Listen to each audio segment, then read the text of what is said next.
Hi everybody. We're going to do something a little different this time. Hannah's here to help me. She's going to be kind of like interviewing me, so think of her as like Oprah. And I'm Jackie. So I'm really excited because I'm on the Oprah show.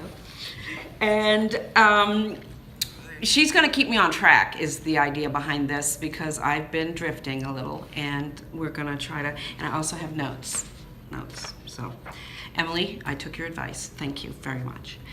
Okay, so our story today is going to be Shack Life 2, and it starts when basically I needed insurance, and we had a car that needed insurance, moving into a new area, went into an insurance office, and the man that was in there was not just managing the office, but he was the owner of the business. So that was Mr. Bill Pop. He is the big centerpiece behind this particular story.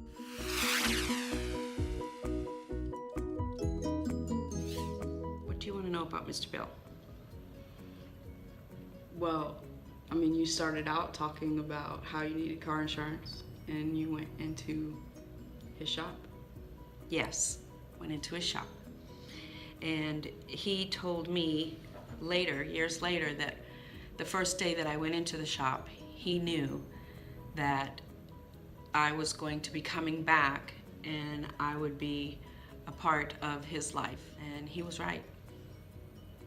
So you went into the shop. Yes. And you got car insurance. Yes.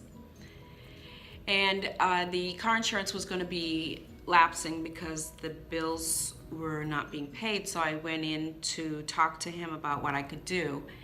And shortly after that, I'm skipping forward a little bit, he provided me with a job.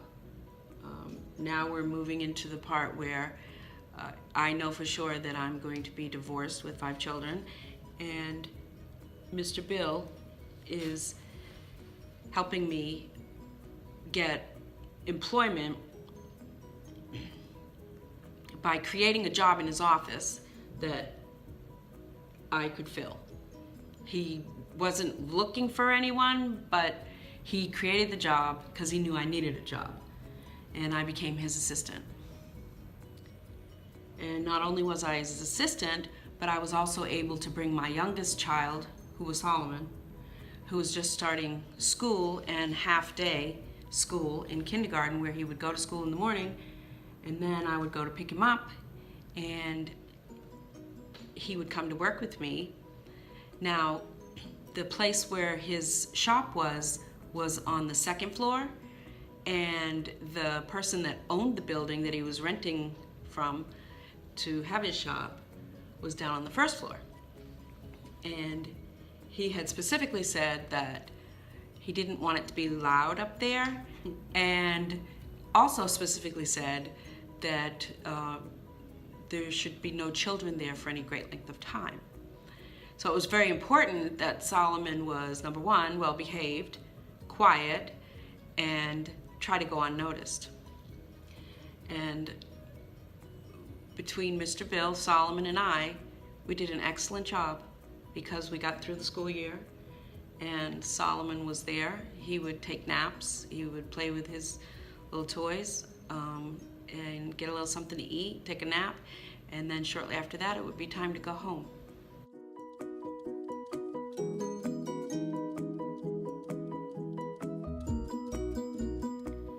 So Solomon would go to work with me, and that took care of 1 babysitter. And I still had 4 other children that were fairly young. They actually all needed to be cared for.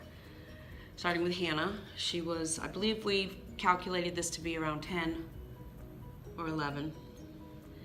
And they would come home from school, and I worked at Mr. Bill's shop, which was about 5 miles max away. It was really close. I mean, you could get there really quickly. And when I first started working for him, I didn't have a phone in the new house because I couldn't afford to get a phone. And he would say, have you checked on your babies? That's what he used to say. Have you checked on those babies? And I would say, well, I could run home real quick and check on him. He said, you can't just call them? And I said, well, I don't have a phone. I haven't gotten a phone yet. And he said, we need a phone in there so we can make sure that they're okay. And if they need you, they need to be able to call you. And so he said, I'm going to get a phone put in there. Is that okay? I said, yes. Thank you very much. That would be very helpful. And he put the phone in, and then we had a phone. Now, shortly after we got the phone, there was an evening that I hadn't gotten home from work yet, and I was somewhere, but I wasn't home.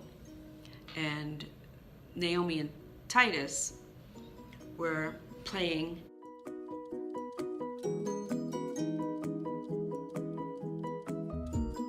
And they decided to play with the phone. And they decided to play 911.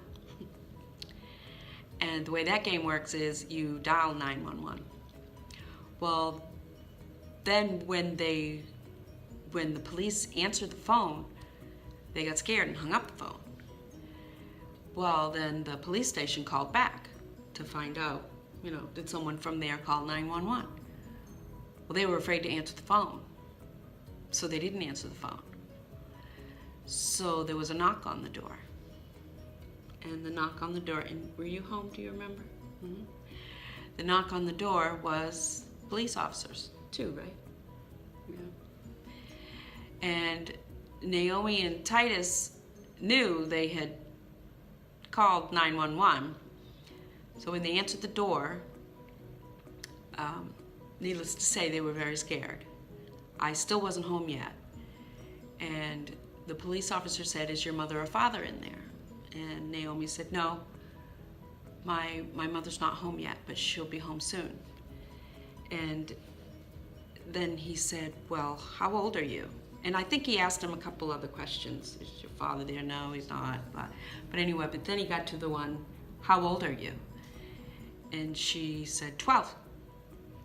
And he said, okay. He said, well, if that ever happens again and you call 911 by accident, make sure that you answer the phone when we call back and tell us that everything's okay, and then we won't have to come out. Okay, we'll do that.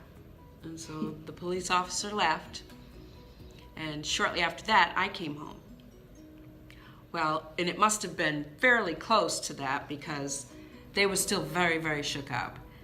And so I'm asking Naomi what happened, and she said that she told me what I just told you, and then she said, Mom, when he asked me how old I was, I just said 12. It just came out. And I said, well, how did you know to say that? And first I said, is that what you said? Did you really just say 12? You told him you were 12? And she was like, yeah. And she could tell that I was kind of happy, whereas usually when I know that she just lied, I'm not happy at all. So she knew something was different, and I just distinctly remember hugging her and saying, you did really good, you did really good. And I'm sure in her mind she was like, Mom's not mad that I lied. and then it is, in her words, it was a really good thing that I was a really good liar. And so that was very scary. And they were very, very upset, and I could tell they were upset. And so there was no need for me to explain to them. This was a life lesson. It was something that happened that I was able to use to teach them that this is why I tell you not to do that. And this is an example of how you think it's just an innocent thing, and then it turns into something that could have been really bad.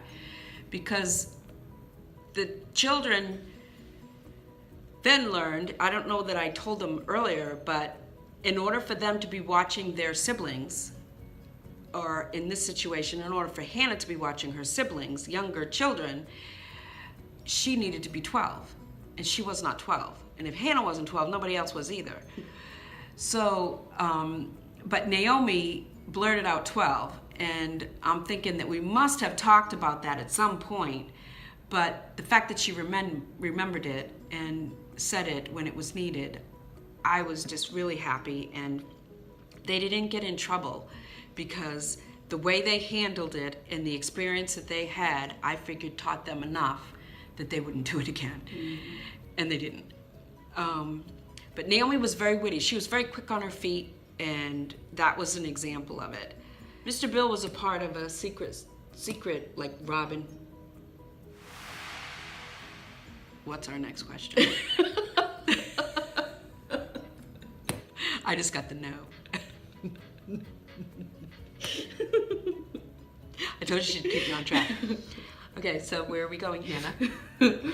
Well, you told the story of the phone, so I think you should close the story of the phone a little bit more. Okay, so they didn't get in trouble. They learned their lesson through that experience, and we re-emphasized that in order for us to be able to stay together as a family, and I would teach them this, that they have got to listen to me and just believe what I'm telling them and do what I'm telling them, because if they don't, there are people that will take them away from me and we won't be able to live together as a family. And there may be some that think they're too young to hear that, but I wanted them to know the reality. Just like I would let them watch Emergency 911. It was a show about how people did things that turned into problems. And this was an example of how you think something is not going to be a big deal and it looks fun, but if your mother's told you not to do it, don't do it, because there are others who have done it and it went south, and this is what it was like. I think that was a good life lesson. Well learned.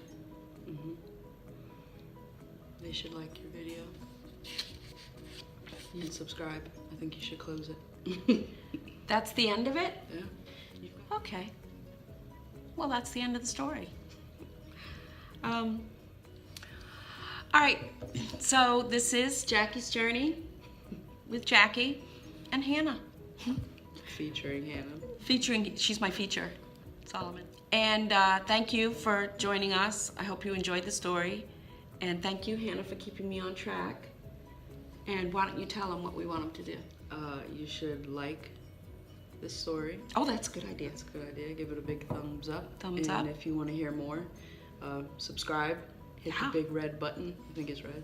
Yes. So that Down you there. can get notifications when she posts her next story, Yep. which she does about 2 a week. Yes. Plus my trailers of my current travels. Exactly. From the struggling mother of 5 to the world traveler. Thanks for watching. Thanks for watching. Bye.